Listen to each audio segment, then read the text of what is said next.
Today's Subscriber Saturday video is a comment from Mike Bryan, who said that I should do a video about good players that the Mets traded or let go. Players such as Justin Turner, Daniel Murphy, Nolan Ryan, Jason Ringhausen. Daniel Cohen added some extra players such as Jeff Kent, Carlos Gomez, Jeremy Burtnitz, Scott Kazmir, Melvin Mora, Carl Everett, Travis d'Arnaud, Jay Payton, Greg Jeffries, Lenny Dykstra, and Heath Bell. So that's what we're going to focus in today's video. It's just players that, some of them were pretty good. Some guys that didn't really have a fair chance and were traded way too soon who went on to have better careers elsewhere. I felt it was good timing for this video with Daniel Murphy retiring yesterday. He was one of my favorite Mets and someone that we'll talk about probably at the end of the video. If you like this video, revisiting some old Mets, making this list was really tough. There were a lot of ones I was like, oh my gosh, I wish he was still a Met or had they kept him longer. The fact that some of these guys became Hall of Famers or Hall of Fame caliber, many-time All-Stars after they were with the Mets was just extremely unfortunate, and the return that the Mets would get from letting go of these players, not to mention, like, you would let go of these players, they become great, but then you guys that came back were not nearly as good as the guys you gave up. Comment down below, what players would you put into this category? I know there will be a ton. I'm not going to do every single player because then this video would be way too long.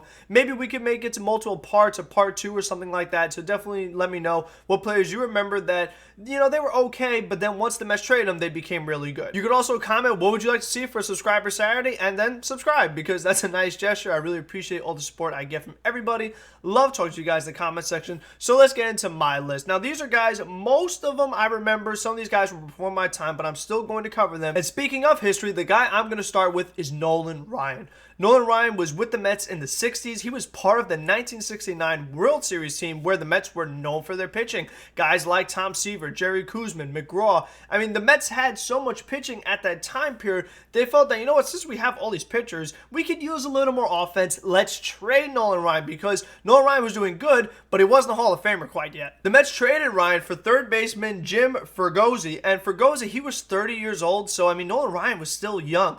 Definitely was a risky trade, and Fregosi was nowhere close to what the Mets hoped for. Meanwhile, Nolan Ryan, as we know, turned out to be one of the greatest pitchers of all time. Hall of Famer, no doubt. First ballot. Nolan Ryan, I think when you think of great pitchers, the first guy that comes to my mind is Nolan Ryan. That's just how good this guy is. I didn't even watch him, and I know how good Nolan Ryan is. Everybody knows how good he is. So, it's just very unfortunate that the Mets were unable to keep him because, when the Mets made the World Series in 1973, it would have been nice to still have Nolan Ryan on that team, and just in the 70s in general, because that wasn't exactly the Mets' greatest time period as far as their history. So keeping Nolan Ryan definitely would have helped out. That was a very bad trade for the Mets. I understand they're thinking, you had a surplus out of position, so get rid of him. Definitely one of the worst trades ever by the Mets. All right, we're going to bounce around here. Next guy I want to talk about is Jose Bautista, who was very surprising that he was a Met. The Mets made a trade to get Bautista and then put him in a trade with Ty Winnington, who also should be on this list because Ty Winnington turned out to be a pretty solid player. Not the MVP guy, but Ty Winnington was a good ball player, and the fact that the Mets traded him and Jose Bautista and the players that they got back, it just wasn't worth it. It took a while for Jose Bautista to really establish himself as a major league player, but we know in Toronto, Bautista was the guy leading the league in home runs. He was really good. If the Mets could have held on to Bautista in those tough years in 2012 and 2013, and then obviously when they made the World Series in 2015, if you could have had Bautista's bat still in that lineup, the Mets would have had a much better chance in 2015, but nobody really knew how good Jose Bautista was going to be. It took a lot of adjustments for him to really become the player that he became. Next guy is Jeff Kent. Jeff Kent started his career, he was a solid Met. He wasn't a Hall of Famer quite yet, but they traded for Carlos Baerga, which was one of those moves that you say it and you just cringe because you know that Baerga was good in Cleveland, not nearly as good as a Met. Jeff Kent went on, though, to be one of the better second basemen you will ever see, and is a guy that some people feel like is a debatable Hall of Famer. It definitely was an unfortunate trade for the Mets because, Baerga seemed like the more proven guy, but we know that that trade definitely did not work out for the Mets. Very unfortunate. You obviously would like to have had Jeff Kent in 99 in the 2000 World Series. Having Jeff Kent could have made a major difference for the Mets. Next guy is Kevin Mitchell, who the Mets had in the 80s. They traded him for Kevin McReynolds, and then Mitchell would go on to win an MVP. So that definitely was a very unfortunate trade in the 80s. Obviously, I didn't get to see him play, but I do think it's worth mentioning. Any guy that was traded and became an MVP and you didn't get a great player in return has got to be on this list. Next guy here is Jason Ringhausen, who the Mets had. They had him originally as a starting pitcher, but then he turned out to be a very solid reliever for the St. Louis Cardinals, and he was an all-star in 2000 with the Rays. So that's another guy you would have liked to have had in the 2000 World Series. You could have used some more pitching. So this definitely was a very unfortunate trade because pretty much like all of these guys, almost every single one, the guy that they got back was not worth giving up the player. So, I mean, Jason Ringhausen definitely was a very disappointing one because he had a pretty long career, too. I mean, this is a guy that the Mets got rid of very quickly when he was young. And this happens a lot of times where guys start off as starting pitchers, then once you make them reliever, then you really see their full potential. Next guy decided to put on the list was Marco Scutaro. Scutaro was on the Mets for a very short time period. Ended up being a solid veteran utility guy, whether it was with the Blue Jays or the Giants or the Oakland Athletics. Scutaro was always a very solid player. He definitely could have helped out the Mets in the mid-2000s, 2016, 07, 08. Would have been nice to have Marco Scutaro off the bench, just another bat, another guy that could play multiple positions. Maybe helps you win a few more games. You don't have to collapse in 07, 08. You never know. But Marco Scutaro was a good player, not an all-star. Scutaro was a solid player that would have been nice to see if the Mets could have kept him. Jeremy Burnett became an all-star later on after the Mets traded him for Victor Diaz. And Victor Diaz was supposed to be a big-time prospect. Ended up not working out. He could have easily been on that list of Mets failed prospects if you guys brought him up. I agree. But it's just very unfortunate that, Jeremy Burnett, he wasn't great, and then all of a sudden becomes an all-star. That happens a lot with the Mets, and we'll get to more of those guys later on. Next guy, this one really drives me nuts, was Scott Kazmir. I mean, he became a very good pitcher for the Rays after the Mets traded him, and they traded him for Victor Zambrano. And what I remember about Victor Zambrano was in 06, when he was having a tough game on the mound, his shoulder was bothering him, they had to translate, and they ended up taking Zambrano out of the game, never pitched again. He was as good as his brother Carlos, crazy Carlos. I was hitting home runs and punching catchers in the face. But, I mean, the fact that they gave up Scott Kazmir, who could have helped out that 06 team a ton. 07, 08, again, like, Scott Kazmir would have been such a big difference for the Mets in those years. And the fact that they traded him for Victor Zambrano, I mean, that is one of the ones that really bothers me the most because I know how good Kazmir was. I saw him pitch with Tampa, with the Angels. Super unfortunate trade for that one. Next guy on the list is Melvin Mora, who ended up being traded for Mike Bordick. And Mora had a good career with the Baltimore Orioles. He definitely had some big-time years, but other than that, was just a solid player for a long time. Again, another guy that he might not have had too much of a role on those 16 with David Wright being at third base, but still, I mean, what you got back in return was not worth giving up Melvin Mora. Carl Everett is another guy on this list. He's an interesting one because Everett had the controversy with them finding bruises on his kids, and he got traded to Houston for reliever John Hudek.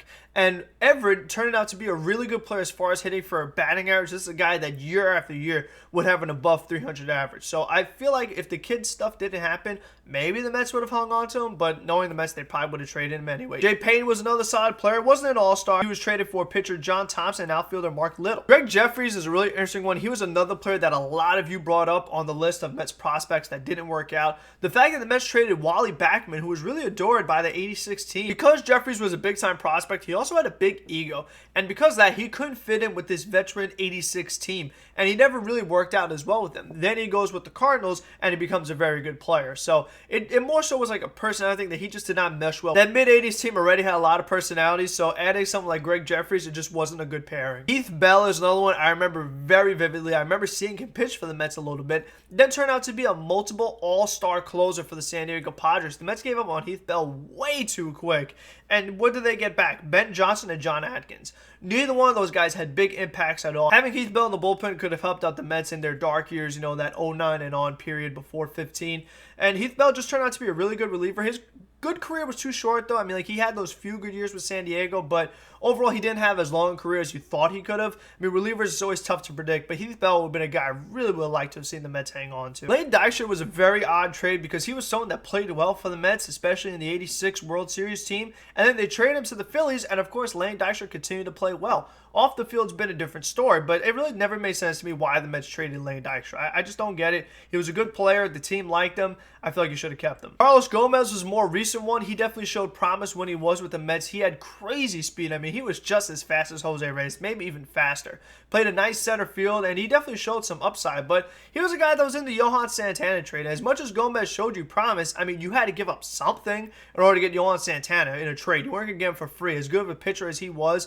So it was unfortunate because Gomez went on to have very, very good years. Then his career kind of dwindled off, came back to the Mets, wasn't good. They almost got him from the Brewers. That would have been a bad trade. Good thing they got Cespedes instead. So Gomez definitely had a weird career, but I just think that if I had to do that over again, Johan Santana gave the Mets a no-hitter, and he just was a pretty good pitcher. Not as good as I hoped Santana would be. Definitely not the pitcher he was with the Twins. but you have to give up something in a trade like Santana. The next guy that obviously I remember very, very well is Justin Turner. Turner was more of a utility guy, played some second base for the Mets, and he wasn't terrible, but he wasn't very good. The Mets were like, we don't really need to keep this guy. Let's just let him go to free agency. And the Los Angeles Dodgers picked him up, changed his swing, added that big leg kick, and the rest was history. Justin Turner, ever since then, has been a very good hitter. Even now, in the most recent World Series, Justin Turner played a big part for the Dodgers, getting a lot of big hits. And if the Mets could have kept Justin Turner for that 2015 team, oh my gosh, that would have been such a huge deal. I really would have loved to have kept him, but you know what? The Mets aren't smart enough to be like, oh, let's change this guy's swing and turn him into a great player. So Justin Turner is definitely one of the more unfortunate ones because he's someone that I remember so well. He's a free agent right now. Could the Mets bring him back and get a little bit more production out of him? I don't think so, but he is out there. Joel Sherman speculated that the Mets could sign Justin Turner, be a good move for Sandy, but I think it's unlikely. And obviously last, I got to go with my man Daniel Murphy. Murphy was a Met for a long time. He was solid. He was here in the dark years where the Mets were really, really bad. Murphy was out there trying his best, hitting the ball the opposite field. And then Daniel Murphy has this amazing 2015 playoff run, especially against the Cubs. That was historic. How good Daniel Murphy was against the Cubs in the NLCS World Series wasn't the same. And the Mets were like, oh, well, since Ben Zobrist did so well for the Royals in the World Series, we should try to pick him up. And the Mets made Ben Zobrist a bigger priority than Daniel Murphy. And Zobrist didn't want to play in New York. His family didn't want to be there. The fact that the Mets were going for a player who didn't love New York compared to somebody that was a good Met, it ended up being a very dumb decision to let Daniel Murphy go. He went on to be great with the Washington Nationals, and the Mets definitely should have kept him. They could have used him for years to come. It's unfortunate that he retired. He definitely had a bad year with Colorado. But Daniel Murphy was definitely one of my favorite Mets, and again, I'm sad to see him retire. But that will do it for this edition. I mean, there are more guys that we could talk about. I mean, the list is just so long of players, but those are guys I wanted to talk about. Again, let me know what guys you remember, and until the next one, be safe, be smart, be healthy, and let's go Mets.